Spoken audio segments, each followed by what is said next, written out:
And we're back. So the very first thing I'm going to do today is I'm going to go ahead and get this block loaded up on my truck. I'm going to take this thing out to the machine shop, start getting that process going, and then I'll come back and we'll disassemble the second block, the one that came out of the 300. And I'm going to show you exactly what went wrong with that one and what we're going to do to fix it.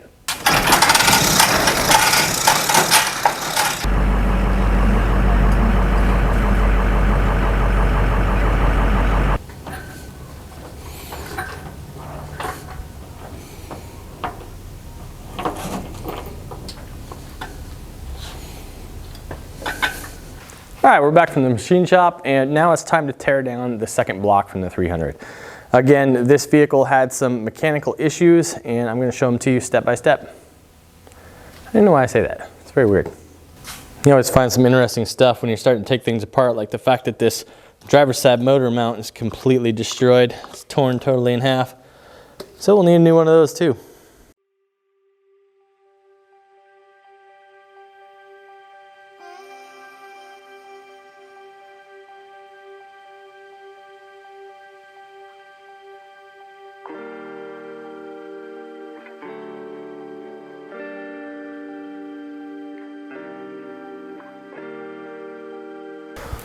Coolant everywhere, oil everywhere. Mop time.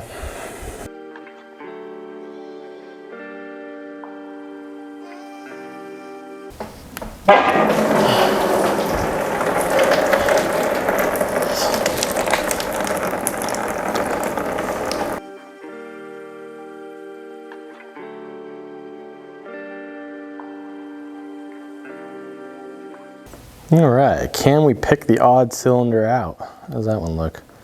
Yeah, it's kind of carbony in there, but not too bad. Piston number 2, not so bad. Piston number 3, not so bad. Oh dear God, what's going on in there? Yeah, that's a mess. All right, let's come take a look at the cylinder head. Yeah, I don't think we're gonna be able to save that one. So it's really hard to tell from this image here, but this valve is sitting a lot further up than it should be, because underneath of it, there's a steel valve seat that sits underneath it that's pressed into the head.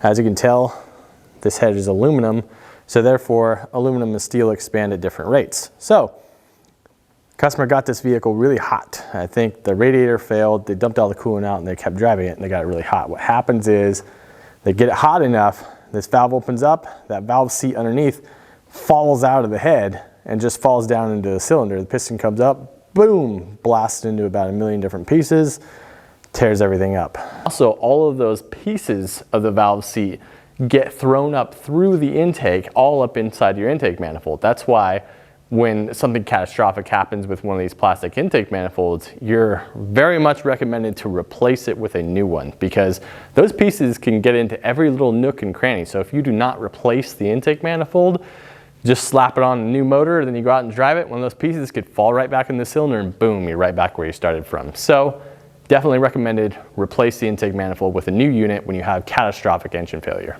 So that is what is wrong with our Hemi engine. So this cylinder head is essentially a total loss. I mean, technically you could go through and build this back up with weld and, you know, press in a new seat and all that, but honestly, it's not worth the effort. It's easier just to go get another head for the thing, get a used one or whatever. So that's what we're gonna do. We're gonna get a new cylinder head, gotta get a new piston. I'm gonna try to save this block. The piston rings themselves made a couple of ridges in here, but honestly, they don't seem that bad. I mean, it doesn't seem that good either, but it's not like you can grab it with your fingernail or anything.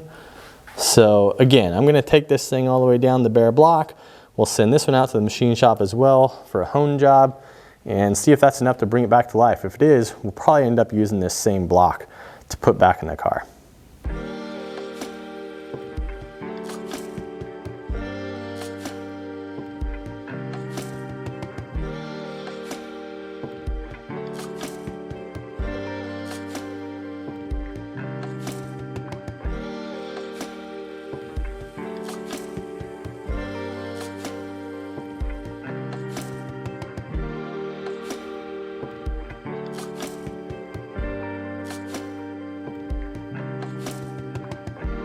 All right, so another top tip for you when it comes to the Hemi engines, these are your MDS solenoids, your multi-displacement system solenoids.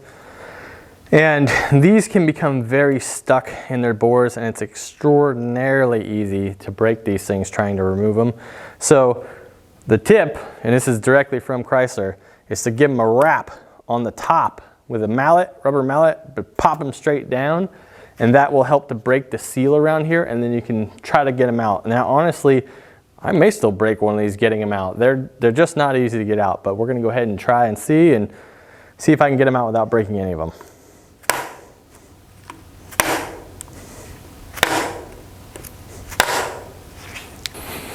Now you can pull the harness off if you want to give yourself a little bit more room, but for me, honestly, these locking inserts become so attached on here that sometimes you can break things even taking that off. So a lot of times I'll just leave the harness attached and try to pull the solenoids with it. So the best way to do it is to try to get a little bit of twisting action. Try to get it to move. Whoa, look at that one. That one came right out. Woo! All right, I'm hoping I'm that lucky with all the rest of these. Little twist. Oh yeah, 2 down.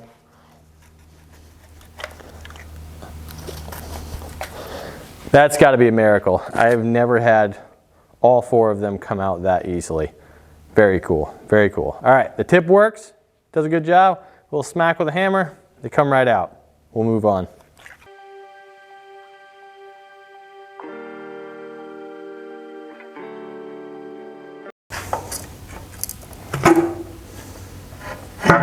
Not bad, not bad.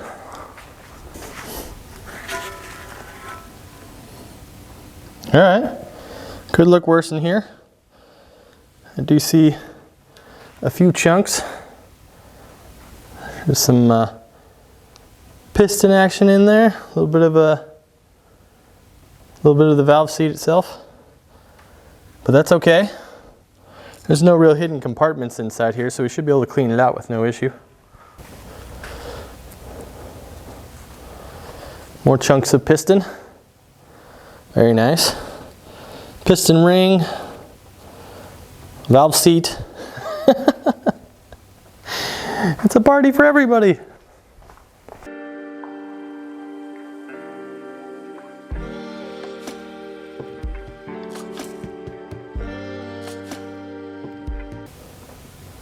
Honestly, I have to say I'm pretty pleased looking at this engine.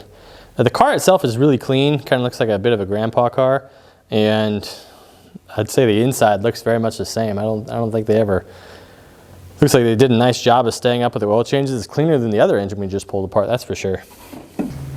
Now this here is a specific socket for removing oil pressure sensors, and it seems to be across a lot of brands that this will work. What is this thing? This is a 1 1/16 inch, but it's designed specifically as a thin wall, and also it's deep so it can get over the actual electrical socket itself. So you just pop it on there. Very, very handy socket. Use it all the time.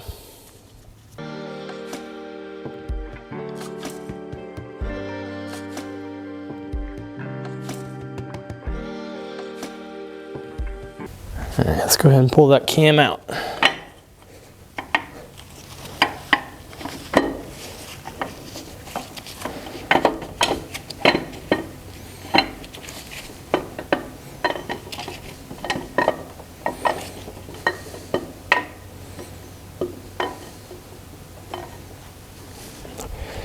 Nice. Cam looks good. Not seeing any signs of lifter failure, but I'll check those anyway when it comes out.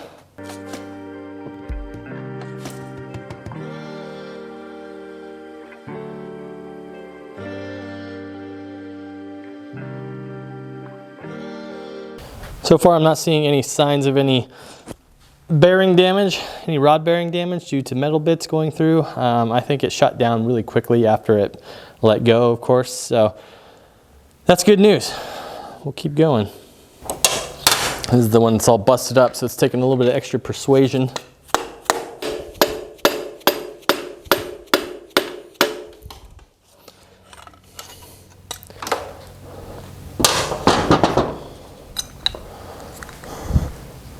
What do you think? Salvageable?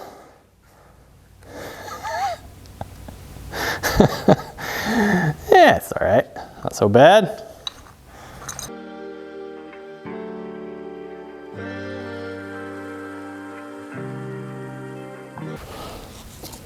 The bearing journals on the crank look okay as well.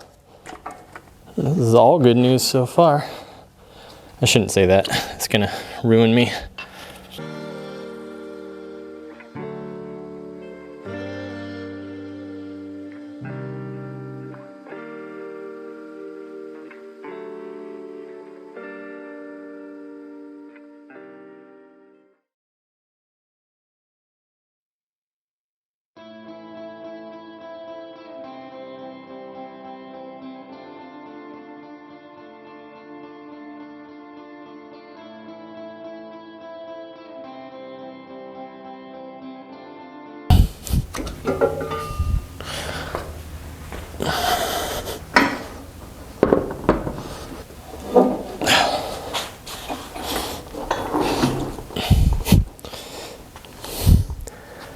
Okay, another one torn down.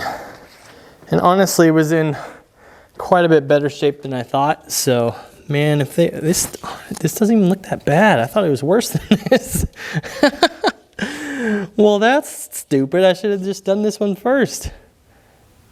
These are the things you figure out after the fact. Honestly, I think that'll be able to be honed out no problem. Be able to slap another piston in there and reuse this block. For crying out loud.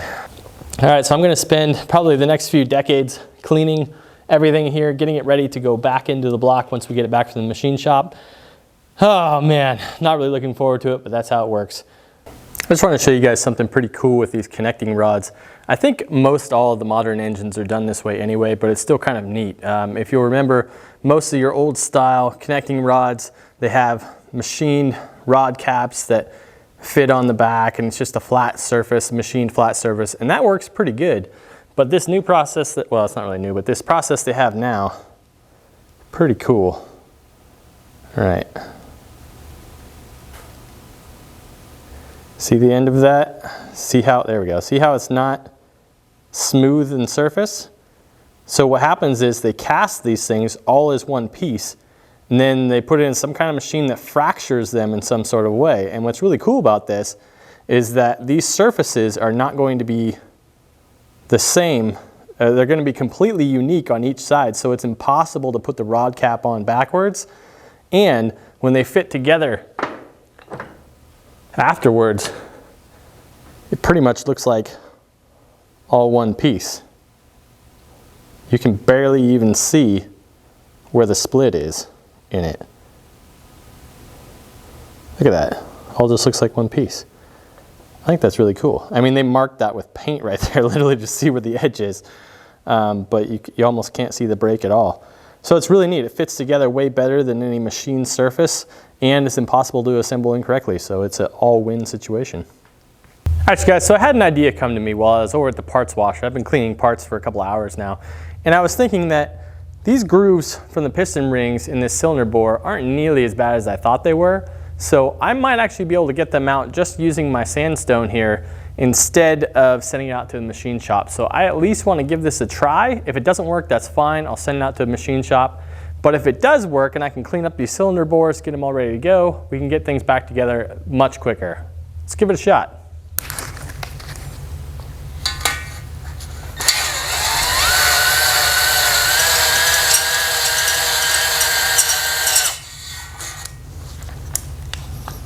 Throw a bit more oil in there.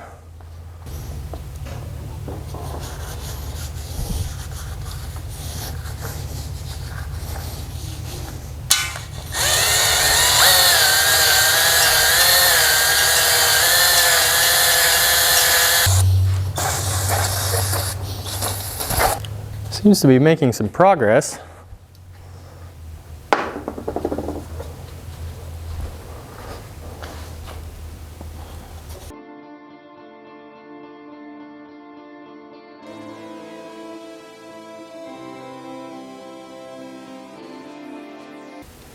Not bad at all. Let me see. me go ahead and hit it at least once more, maybe twice more.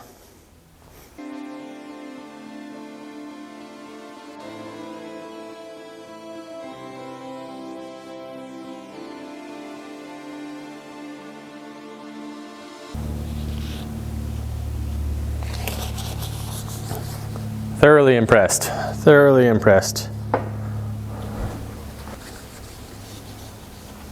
I think it's funny that as my lubricating oil, I'm using oil that's about $40 a quart.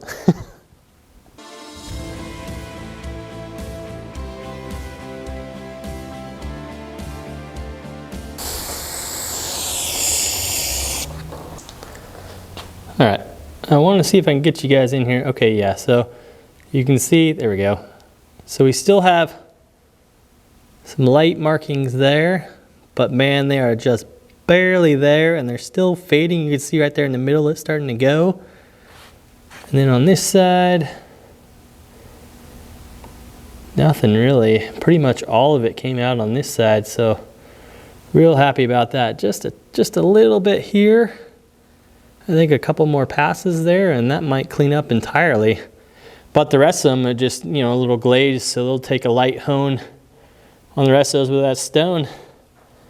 And we'll be able to make this block work without sending it out. Man, I am stoked.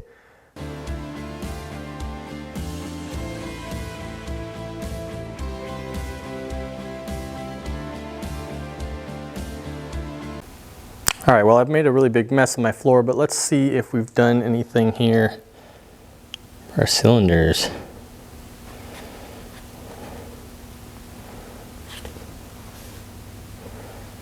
All right, so here's our one that had the issue. You can still see just a little bit there, but again, you can't catch that with your fingernail or anything. Like, it is so light. I think we're fine. I don't think that's going to be an issue at all. Here we go. That side's totally clean. And again, yeah, it's there, but just like by a touch. And then the other side, more of the same. Beautiful, beautiful, beautiful. All right, yeah, I like that 3-stone setup because it's a bit more aggressive than your standard ball hone will be, which can be good and bad, but in this case, man, it was good. I'm super stoked. Now we can move on. I definitely will need some parts for this thing, but I can at least get the crank back in today. So let's go ahead and do that and we'll finish it off there.